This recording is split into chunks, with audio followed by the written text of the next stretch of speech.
19h. Yarana, merci de nous rejoindre. Voici les titres de ce journal. Décollage réussi pour Air Moana. L'ATR-72 de la compagnie a opéré un vol de répétition générale aujourd'hui à destination de Bora Bora, Air Hayatia. Les plantes et leurs vertus ne sont plus approuvées. Mais aujourd'hui, le monde pharmaceutique veut offrir une place à la Polynésie dans le milieu international grâce à l'hydrolat. On ne le présente plus car il fait partie des meilleurs surfeurs français de sa génération après avoir remporté plusieurs fois la catégorie Espoir des trophées des sports. Kauli Vast est en lice pour la première fois dans la catégorie reine.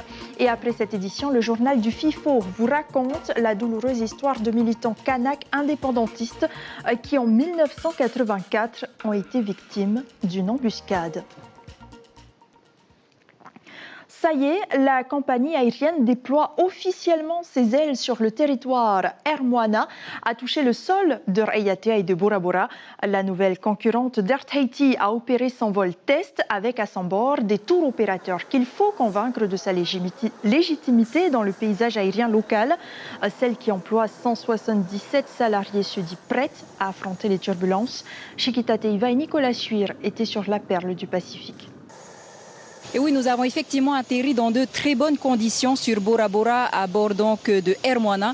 À bord de ce vol inaugural, la direction marketing de la compagnie, des influenceurs, mais aussi 7 tours opérateurs et nous, bien sûr, journalistes. Pas d'accueil traditionnel sur le tarmac de l'aéroport comme initialement prévu par le Tavana Gaston Tongson avec des chants, des danses et surtout un orero écrit spécialement pour la nouvelle compagnie en raison d'un retard lié au premier vol inaugural sur Hayatia. Mais nous avons pu embarquer sur la navette qui est juste derrière nous. Justement, et vous pouvez imaginer ce que représente une compagnie aérienne concurrente pour la population des îles ainsi que pour les entreprises qui vivent du tourisme. Eh bien, c'est beaucoup plus de touristes et surtout des billets d'avion moins chers. Voyez plutôt ce reportage sur les images de David Chang. Ce ne sont pas moins de 120 000 visiteurs qui débarquent chaque année sur la perle du Pacifique. En plus des 8 à 12 vols d'Air Tahiti, l'arrivée d'Air Moana qui prévoit 4 vols par jour est une aubaine pour les professionnels du tourisme, mais pas seulement. C'est une très bonne chose pour nous.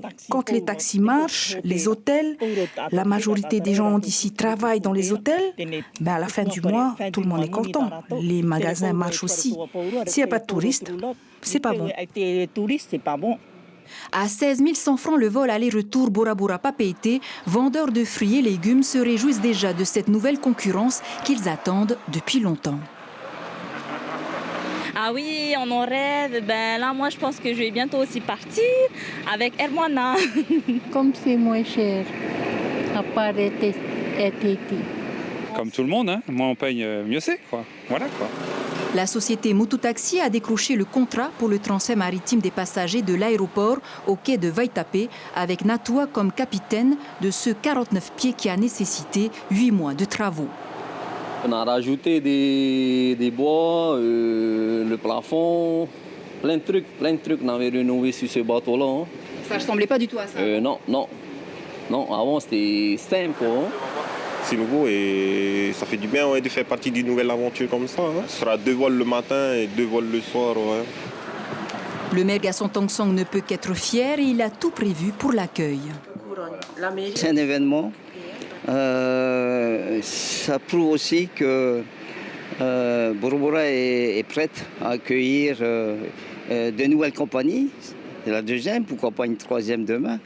Et il va falloir s'organiser certainement autrement. En tout cas, l'accueil sera toujours là. En attendant l'arrivée d'un deuxième appareil, dans 15 jours, Air Moana devrait démarrer ses rotations sur les Rarumatei le 13 février. Effectivement, la flotte sera complétée prochainement par 4 autres appareils. Et si les Ra'au Tahiti devenaient des médicaments comme les autres ou au moins des compléments alimentaires reconnus? C'est en tout cas le parti pris par 2 pharmaciens, un chimiste et un botaniste qui publient un livre sur les hydrolats de plantes polynésiennes. Objectif, faire entrer ce savoir-faire ancestral dans la pharmacopée française. Éloigne Le Naour, Lucille Guichet et Jérôme Lee. Quelques feuilles de citronnelle, connues pour leurs vertus bactéricides ou anti-inflammatoires.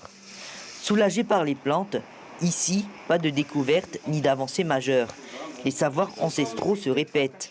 Les végétaux largement utilisés en Raau-Tahiti sont distillés en laboratoire pour un usage simplifié en hydrolathérapie. On a besoin de quantités quand même qui sont très importantes de plantes et on a besoin bien sûr en amont des agriculteurs, on a besoin d'avoir justement des filières qui se montent pour nous permettre de pouvoir répondre à la demande des plantes qui est de plus en plus importante. Depuis presque 30 ans, Teivini Tehei travaille sur les plantes aromatiques et leurs centaines de molécules. Pour lui, la science apporte une standardisation au savoir traditionnel. Pour les personnes qui sont en traitement de cancer, qui sont sous morphine, et pour leur apporter en fait un substitut à la morphine, ils prennent de l'hydrolat de tahini pour apaiser justement leur douleur. Et je trouve que, en effet, c'est très spectaculaire. Avec un botaniste et une pharmacienne, Teivini Tehei et Philippe Monnier publient un recueil sur les hydrolats de plantes polynésiennes. En plus de leurs analyses en laboratoire, ils se sont inspirés du livre du botaniste Paul Pétard, publié pour la première fois en 1986.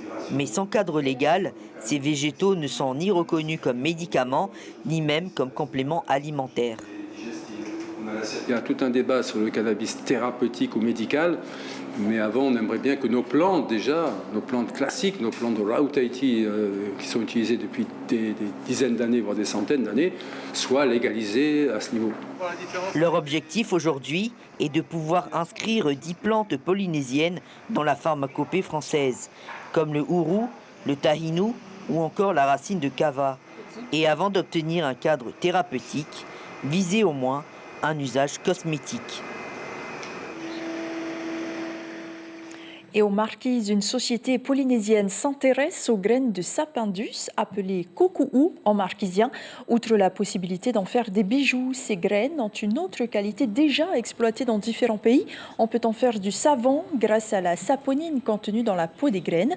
Et dans le but de valoriser cette plante indigène, la délégation territoriale à la recherche et à la technologie finance depuis plusieurs mois ce projet dirigé par Terupe Porlier. Il répond à Marie Curva. On est venu à Nukuhiva aux Marquises pour favoriser les plantes locales, le coco marquisien, dans le but de faire une lessive écologique. À partir des graines de coco, en respectant les valeurs éco-friendly, en respectant les valeurs marquisiennes, en respectant tout l'artisanat traditionnel. Donc on se base seulement sur la peau de coco qui est jetée pour en faire une lessive écologique, 100% polynésien. Retour à Tahiti. Comment lutter contre le chômage? Mettre en relation le demandeur d'emploi avec les secteurs les plus dynamiques. C'est le but du Forum de l'emploi. Les villes sont de plus en plus nombreuses à utiliser cette réponse et il semblerait que cela fonctionne. Exemple à Paia avec Ismaël Tahiata et Patita Savea. La tenue peut-être, mais le prestige surtout parle pour elle. La Légion étrangère recrute près de 30 jeunes chaque année. On a un panel entre 17 et 39 ans, révolu. Donc il faut juste apte physiquement, on ne demande pas de cursus scolaire. Savoir lire et écrire suffit également pour être réserviste au Fénois. 6 stands en à peine 1 heure, t'es pour tout, tente le tout pour le tout. C'est pour prendre de l'air aussi, pour sortir d'ici. C'est dur de travailler sur Polynésie? Oui, surtout quand tu n'as pas de diplôme et que tu ne vas plus à l'école, surtout très jeune, après c'est compliqué. Les sans diplôme représentent 10,4% des chômeurs, contre 4,4% pour ceux qui ont fait des études supérieures, selon l'ISPF. 2 possibilités, soit ils restent dans la réserve, soit l'aperçu qu'ils ont fait quand ils ont vu la réserve pendant, on va dire, la formation, soit ils se disent « Ah, c'est peut-être ce que je voulais, et là peut-être je vais partir en France ». Sur terre, sur mer ou dans les airs, l'armée reste une alternative pour les demandeurs d'emploi. 18,8% des 15-29 ans sont au chômage. Delphine a une solution, motiver son fils à se former. Il a terminé ses études. Et là, on est venu un peu se renseigner, comme il a des connaissances pâtisserie-sculpture. Alors, je suis venue pour lui donner encore l'envie de se remettre dans la sculpture. Une formation que donne le CMA. La nouveauté, le diplôme national des métiers d'art et du design de niveau licence. Approfondir ses connaissances de la culture polynésienne, c'est le souhait de Lilouan. Moi, je suis intéressé par la sculpture, mais aussi ce qu'il y a autour qui m'intéresse, parce qu'on fait aussi du tressage, de la peinture, on découvre en fait d'autres techniques. On fait aussi la culture polynésienne, l'histoire de l'art numérique, et on a même des stages aussi qui nous permettent d'aller encore plus loin, de découvrir d'autres techniques, d'approfondir. Le taux de chômage est de 9%, c'est 5,5 points de moins qu'en 2018. Les aides du pays ont porté leurs fruits, les forums des métiers aussi. D'où l'importance du questionnaire de satisfaction. On a aussi ciblé des questions liées à la situation socio-professionnelle, donc chômeurs, étudiants ou salariés ou autres qui souhaitent peut-être se réorienter professionnellement. Mais également le niveau d'études, le diplôme qu'ils ont ou s'ils n'en ont pas, ça nous permettra vraiment de faire un bon fichier de suivi de demandeurs. Si le nombre de chômeurs en Polynésie a baissé, celui des personnes qui ne souhaitent pas travailler, lui, a augmenté. Il représente en 2022 32% de la population. Et enfin, après avoir manqué de peu la victoire finale à Teahupo'o lors de la Outer Node Tahiti Pro, Kaulivast espère revenir encore plus fort en 2023 pour cette nouvelle saison. Il est le deuxième athlète nommé des trophées du sport, actuellement à l'étranger pour poursuivre son rêve de se qualifier sur le WCT. Kaulivast a pris un moment pour rencontrer Maruki Duri. Regardez. C'est un des grands espoirs du surf tahitien.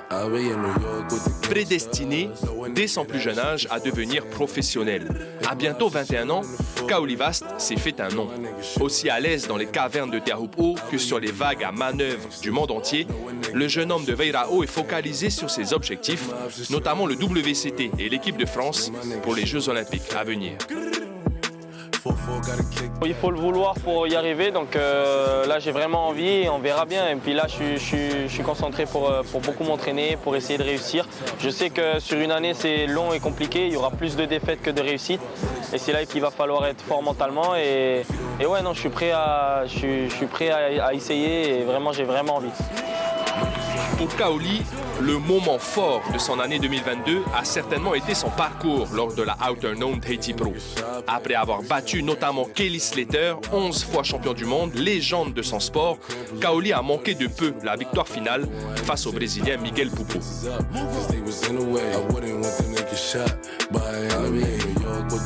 C'était quelque chose de spécial, c'était quelque chose de fort parce qu'il y avait vraiment tout le monde qui était derrière moi, ça faisait beaucoup plaisir. Et j'avais vraiment envie de me donner à fond. C'était la première fois que je tombais en série contre Kelly et le fait d'avoir Kelly Slater devant toi, c'est impressionnant. Et puis surtout de l'avoir battu, surtout qu'il n'ait pas pris de vague et que moi j'ai eu les bonnes vagues dans cette série, c'était impressionnant et j'étais super content de le battre.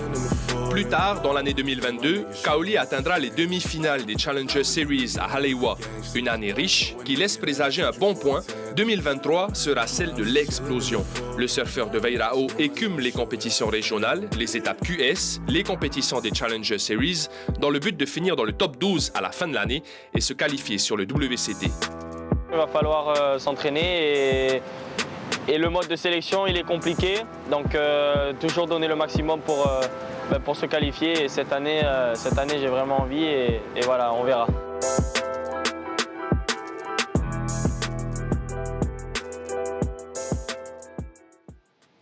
Et c'est la fin de ce journal d'information. Avant de nous quitter, voici l'information principale du jour. Décollage réussi pour Air Moana. L'ATR-72 de la compagnie a opéré un vol de répétition générale aujourd'hui à destination de Raiatea et Bora. La nouvelle concurrente d'Air Tahiti a opéré son vol test avec à son bord des tours opérateurs qu'il faut convaincre de sa légitimité dans le paysage aérien local. Le thème de votre émission L'Invité Café demain, il s'agit de la journée d'études sur le législateur polynésien à l'Assemblée de la Polynésie. Pour en parler, Alain Moiron, maître de conférence en droit public à l'UPF. À la une de votre quotidien demain, aide Covid, 190 plaintes déposées, 900 millions de préjudices. La première vous propose, comme chaque mercredi soir, des documentaires aux couleurs du FIFO, avec d'abord Pouvan A, l'élu du peuple, suivi de Horwa le Don et enfin Murundak, Songs of Freedom. Voilà, c'est la fin de ce journal. À suivre votre journal du FIFO. Merci de votre fidélité. Très belle nuit et à demain.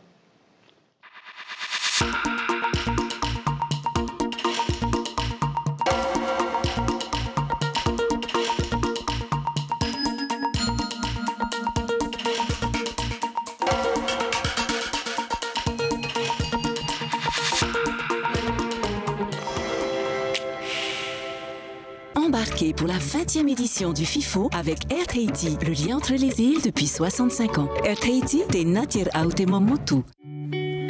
Retrouvez le FIFO avec Vayar Air. Vayar Air, naviguons ensemble vers demain.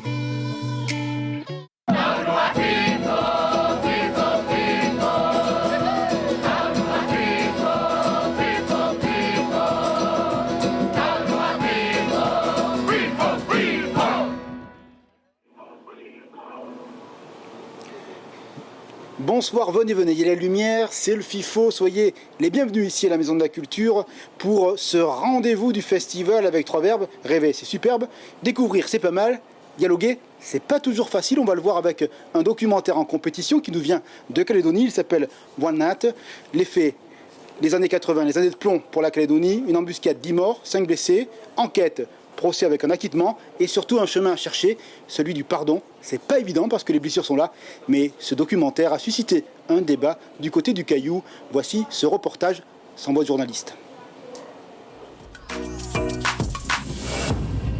L'État français tarde à intervenir. La guerre des nerfs débouche sur un vrai drame, avec de vrais fusils et de vrais morts. On ne s'est pas fait d'illusions.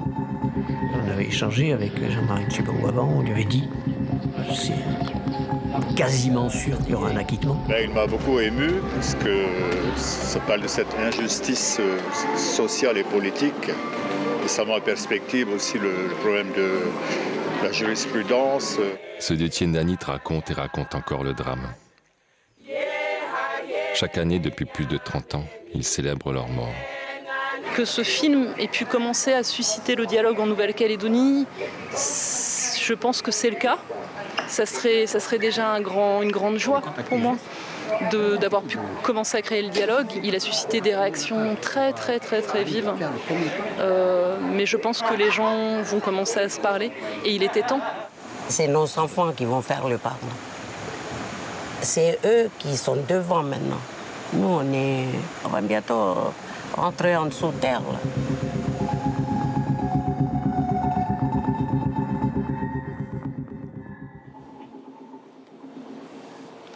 Un film en compétition, donc ici au FIFO. Dans tous les peuples de marins, il y a un mot pour le sentiment de l'exil, de la nostalgie. En portugais, on dit saudade. Et puis il y a une musique, le fado. Ici, dans l'Océanie, il y a des chants, des danses, on va le voir dans le reportage. Et parfois, il y a un silence, celui des soleils intérieurs. Un très beau documentaire ici avec Rapa, Naître ici, vivre là-bas. C'est le grand angle de cette soirée. C'est un regard vers l'horizon et le destin des hommes. Cette idée de l'exil qui s'offre au berceau des naissances. Cet appel entre l'ailleurs et l'ici, le cri de sa terre au-dedans de soi et le murmure des sources qui rappellent le fleuve. Qui ne pourrait se reconnaître dans cet alphabet du chemin, l'être ailleurs et l'âme chez soi. Sachant que je ne reviendrai pas très longtemps, et toujours un moment fort intérieurement. Rapa, naître ici, vivre là-bas, un parchemin émouvant et intérieur. C'est vrai que quitter les racines, nos parents, notre famille, ça peut être compliqué pour certaines personnes. Ce qui m'a ému le plus, c'était à la fin, quand il a embrassé sa mère. C'était comme si je me voyais plus tard. Si jamais je ne verrai plus ma mamie, parce que c'était la personne la plus importante dans ma vie. En Polynésie, l'exil se chante aussi. À Maupiti, avant une tournée en Californie, les jeunes de l'île avaient écrit la nostalgie du frère militaire, parti, revenu. Sur cette chanson, j'avais pensé à mon frère qui est lui-même aussi militaire, qui est resté une dizaine d'années en France. C'est pourquoi j'ai proposé un chant comme ça. Partir, revenir, une promesse à soi, la vérité des îles, comme au Cap-Vert face à l'Afrique. Ici, la majorité des jeunes s'en va. Ce trait insulaire envahit les océans. Wallace Cotra, le grand journaliste calédonien, connaît cela. C'est aussi son histoire. Ni fatalité, ni désespoir, la vie. Le Fénois tout seul, on va s'enfermer et on va s'étouffer. Et puis l'horizon, et puis l'exil tout seul, on va se perdre également. C'est cette capacité, et je crois que c'est ce que les Océaniens peuvent apporter aux autres, qui est de dire, depuis des générations et des générations, ils ont su conjuguer les deux.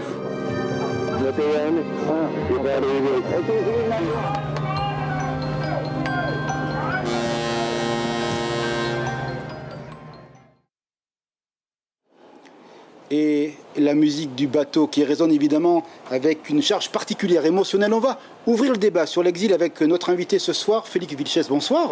Bonsoir Stéphane, comment vas-tu? Merci beaucoup. Une figure connue ici, musicien, directeur d'orchestre. Félix, il y a 25 ans que vous êtes venu habiter ici à Tahiti. Comment s'est passé ce départ de votre pays, le Pérou? Ça a été douloureux pour vous aussi? Pas exactement. Si tu veux, la difficulté pour moi, c'était surtout d'abandonner j'avais une place assez importante de la musique dans mon pays, à l'Amérique latine, en région générale. Et ici, je devais venir à construire tout, de zéro. Et bon, en 25 ans, on a fait un parcours assez fort, plus de 75 concerts internationaux. J'ai invité ce que je considère le meilleur du monde ici. Et est-ce que la musique, ça a été un passeport pour vous? Parce que c'est un langage universel. Est-ce que cette musique, elle est un lien qui permet de se retrouver avec d'autres personnes dans un pays où on est exilé? Effectivement, si, sans doute. C'est presque un cliché, mais il faut l'expérimenter. Je l'ai expérimenté. Je suis arrivé, il fait 32 ans. On a vécu 7 ans à Lima. Et après, on est venu pour des raisons familières. Ici à partir de 1998 et depuis le début mon contact c'était pour la musique et c'est comme ça que j'ai fait mes premiers amis qu'ils restent jusqu'à aujourd'hui amis. Félix, ce qu'on peut dire également c'est que vous venez avec votre culture musicienne, une culture du Pacifique puisque vous viviez face à l'océan au Pérou, mais vous vous intéressez aussi aux cultures locales et vous allez vers le métissage musical. Il y a une fécondité, une richesse là, non? Effectivement, les derniers 7 ans, je consacrais mon temps à faire une recherche le plus fine possible, avec bien sûr des collaborateurs, des gens qui m'ont aidé pour effectivement étudier ces éléments de métissage qu'il a eu ici, ces années qu'on appelle presque la belle époque. C'était très intéressant parce que c'était un moment où Queen, cet endroit, le Queen, c'était un endroit où la mélange, les Pomotu qui arrivaient avec sa force, ses manières fermes à chanter, et après les griffes et les styles d'Yves Roche, et la France, les États-Unis, un petit peu avec Eddie Land. Enfin, c'était un moment extraordinairement riche et que j'essaie de le mettre en valeur et le mettre sur la table pour que les gens ils le voient. Et je vois de certaines manières que aujourd'hui l'influence elle est tellement énorme et tellement rapide avec Internet que les nouvelles générations ils regardent pas ces richesses et ça se perdent.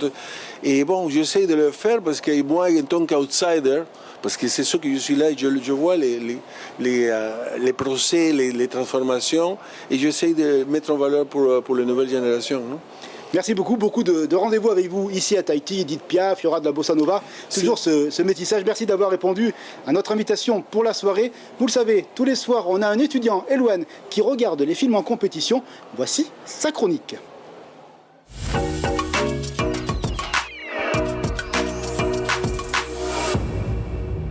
My first role in opera was playing Bill, the fiery activist. I believe that things will be different. J'ai regardé un film qui s'appelle A Blaze. C'est l'histoire de Tiriki qui en fait fait des recherches sur son grand-père, Bill. Et on apprend beaucoup de choses là-dessus, notamment que Bill est l'un des premiers aborigènes australiens à avoir fait des films. Et ce sont donc des documentaires qui défendent la cause des aborigènes. En tant que film avec une histoire, moyen. Mais par contre, en tant que documentaire, j'ai beaucoup apprécié parce que Le reportage est très recherché, il y a beaucoup d'archives et on voit toute l'évolution des aborigènes dans l'histoire grâce à ce Bill.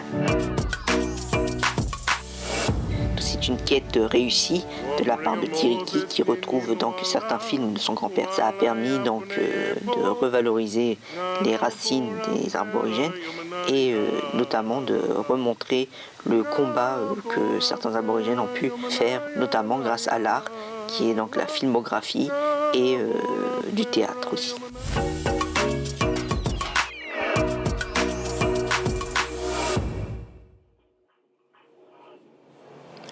Une belle histoire donc à découvrir ici au FIFO.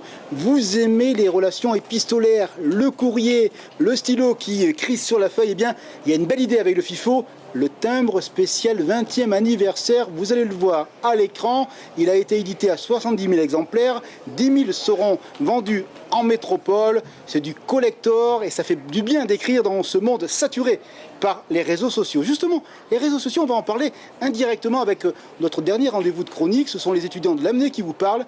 Ils regardent l'avenir à hauteur de 2043. Ils ont 20 ans, comme le FIFO. Voici leur Odyssée de la jeunesse.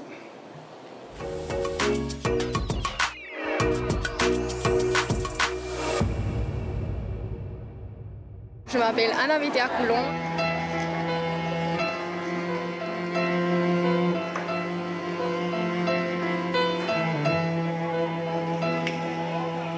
Pour moi, l'avenir, c'est ça, c'est-à-dire une maison et un ordinateur, ce qui va nous rapporter de l'argent. Parce que je pense qu'avec toutes les réorganisations d'entreprises qu'il y a eu depuis le Covid, en fait, dans 20 ans, je pense que la plupart des gens et des compagnies travailleront directement de chez soi, surtout ceux qui travaillent en marketing parce que le seul outil qu'on a besoin, c'est notre ordinateur. Donc on peut totalement être performant de la maison et avoir un équilibre entre notre vie personnelle et notre vie professionnelle. En termes énergétiques, déjà, on n'aura plus à prendre sa voiture pour aller au travail. On pourra directement être efficient de notre maison. Et je pense aussi que ça nous permettra de passer beaucoup plus de temps avec notre famille. Donc oui, c'est un bien. Oui, je suis confiante pour l'avenir, surtout en ce qui concerne ce système-là.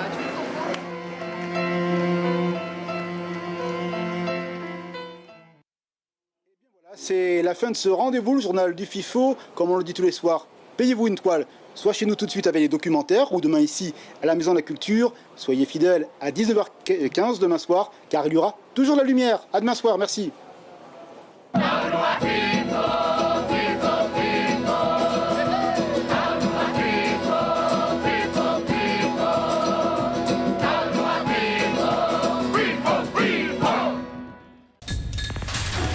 L'information en continu sur Polynésie la première, Internet et réseaux sociaux.